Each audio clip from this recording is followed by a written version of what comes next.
بسم اللہ الرحمن الرحیم۔ السلام علیکم، آپ دیکھ رہے ہیں الف نیوز اور میں ہوں آپ کے ساتھ ماجد علی۔ شامل کرتے ہیں پاکستان اور دنیا بھر سے breaking news headlines. Hamas حملے کے بعد اسرائیلی فوجی قیادت میں بڑی تبدیلی۔ اسرائیلی کابینہ نے میجر جنرل ایال زمیر کو اسرائیلی ڈیفنس فورس کا نیا چیف آف اسٹاف مقرر کرنے کی حتمی منظوری دے دی۔ اسرائیلی میڈیا کے مطابق ایال زمیر وزارت دفاع میں ڈائریکٹر جنرل کے طور پر بھی خدمات انجام دے چکے ہیں۔ کیا رہے کہ وہ لیفٹیننٹ جنرل حیدری حلیوی کی جگہ سنبھالیں گے، جنہوں نے 7 اکتوبر 2023 کو حماس کے حملے کو فوجی ناکامی قرار دیتے ہوئے استعفیٰ دے دیا تھا۔ ایال زمیر 5 مارچ کو اسرائیلی فوج کے 24ویں سربراہ کے طور پر ذمہ داریاں سنبھالیں گے۔ اس کے علاوہ میجر جنرل تامیر یدائی کو نئے آرمی چیف کا نائب مقرر کیا گیا ہے۔ ماہرین کا کہنا ہے کہ ایال زمیر کی تقرری کے بعد اسرائیل کی فوجی حکمت عملی میں تبدیلی متوقع ہو سکتی ہے، خاص طور پر غزہ، مغربی کنارے اور ایران کے حوالے سے اسرائیلی فوج کی پالیسی میں سختی یا نرمی آ سکتی ہے۔ خبر کے اگلے حصے میں بات کرتے ہیں حماس کو ختم کرنا ہوگا، نیتن یاہو سے امریکی وزیر خارجہ کی ملاقات۔ امریکی وزیر خارجہ مارکو روبیو نے کہا ہے کہ حماس ایک فوجی قوت کے طور پر جاری نہیں رہ سکتی، حماس کے گروپ کو ختم کرنا ہوگا۔ خبرساں ادارے کی رپورٹ کے مطابق نیتن یاہو کے دفتر کا کہنا ہے کہ اسرائیلی وزیر اعظم اور امریکی وزیر خارجہ کی یروشلم میں ملاقات ہوئی، جس کے بعد وزیر خارجہ نے کہا کہ ایران خطے میں عدم استحکام کا سب سے بڑا ذریعہ ہے۔ انہوں نے کہا لبنان میں امریکہ اور اسرائیل کے اہداف ایک دوسرے سے منسلک ہیں۔ لبنان میں مضبوط حکومت حزب اللہ کا مقابلہ اور اسے غیر مسلح کر سکتی ہے۔ ان کا مزید کہنا تھا کہ ایران شام کو غیر مستحکم کرنے اور مقبوضہ مغربی کنارے پر تشدد کو ہوا دینے کا ذمہ دار ہے، ایران کو جوہری طاقت نہیں بننے دیں گے۔ امریکی وزیر خارجہ کا مشرق وسطی کا 6 روزہ دورہ جاری ہے، جو اسرائیل سے شروع ہوا۔ اس کے بعد وہ متحدہ عرب امارات اور سعودی عرب کے رہنماؤں سے ملاقاتیں کریں گے۔ اس سفر نامے سے اہم اتحادی اور کھلاڑی غائب ہیں، جن کا سابقہ امریکی انتظامیہ نے غزہ جنگ کے دوران اکثر دورہ کیا تھا۔ پاور بروکر قطر میں روبیو کی طرف سے کوئی اسٹے نہیں ہے، جو جنگ بندی کے مذاکرات میں اہم کردار ادا کر رہا ہے۔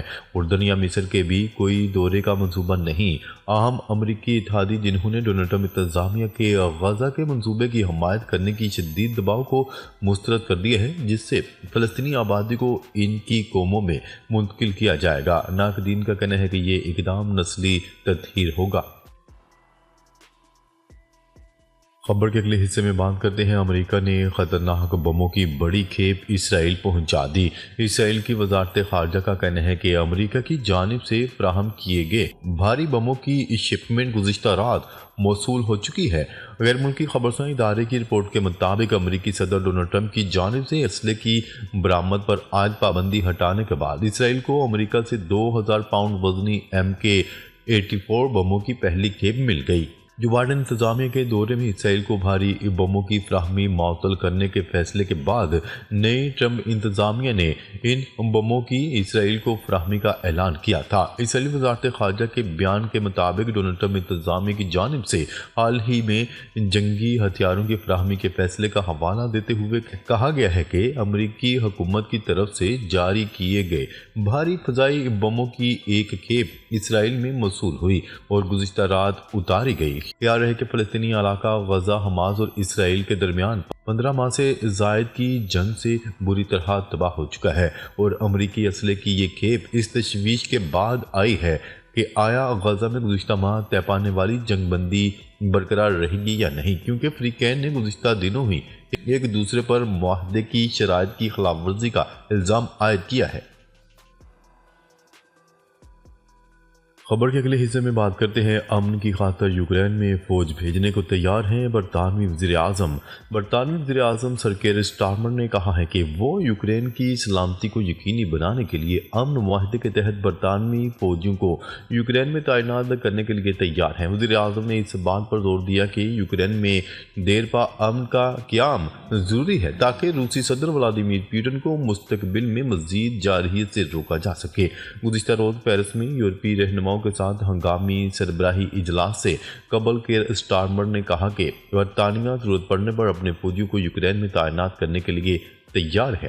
انہوں نے کہا کہ یوکرین کی سلامتی کی ضمانت دینا نہ صرف یوکرین بلکہ پورے یورپ کی سلامتی کے لیے ضروری ہے۔ غیر ملکی خبرساں ادارے کی رپورٹ کے مطابق برطانوی فوجیوں کو دیگر یورپی ممالک کے فوجیوں کے ساتھ یوکرین کے زیر قبضہ اور روس کے زیر قبضہ علاقوں کے درمیان سرحد پر تعینات کیا جا سکتا ہے۔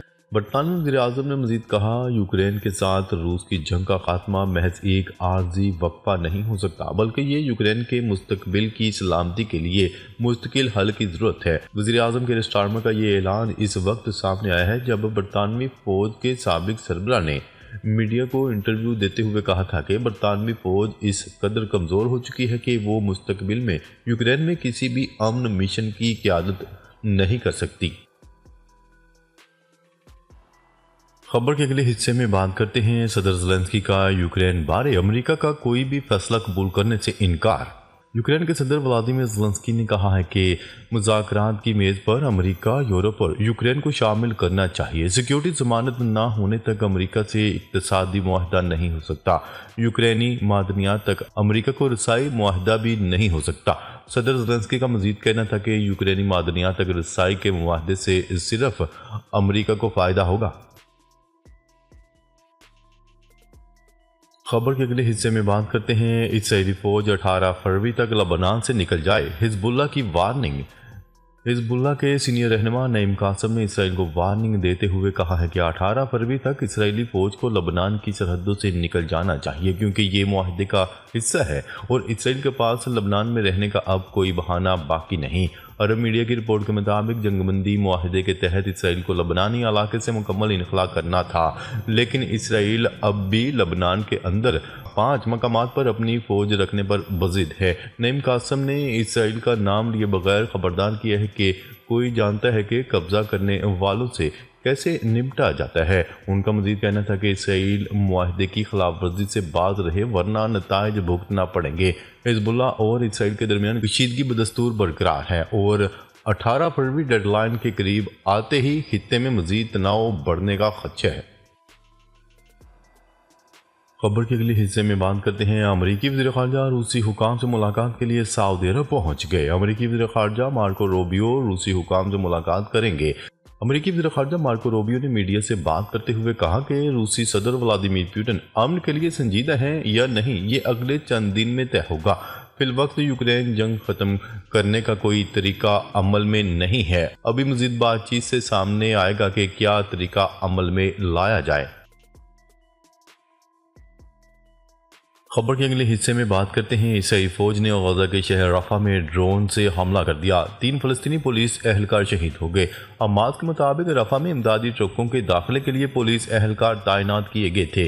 اسرائیلی حملہ جنگ بندی معاہدے کی سنگین خلاف ورزی ہے۔ ثالث عمل درآمد یقینی بنائے۔ اسرائیل نے غزہ میں تیار گھروں کا داخلہ اور امداد بھی روک دی ہے۔ امریکی صدر ڈونلڈ ٹرمپ کی جانب سے حماس کے لیے دی گئی ڈیڈ لائن ختم ہونے کے بعد اور ان کی جانب سے گیند اسرائیل کے کورٹ میں پھینکے جانے کے بعد اسرائیل نے فیصلہ کرنا تھا کہ تمام قیدیوں کی رہائی کے لیے دی گئی ڈیڈ لائن کے حوالے سے اسے کیا کرنا ہے۔ یہ ڈیڈ لائن ہفتہ اور اتوار کی درمیانی شب رات 12 بجے ختم ہوئی۔ اس حوالے سے تل ابیب نے ڈیڈ لائن ختم ہونے سے قبل غزہ معاہدے کے دوسرے مرحلے میں نئی شرائط عائد کرتے ہوئے اپنے رد عمل کا اظہار کر دیا۔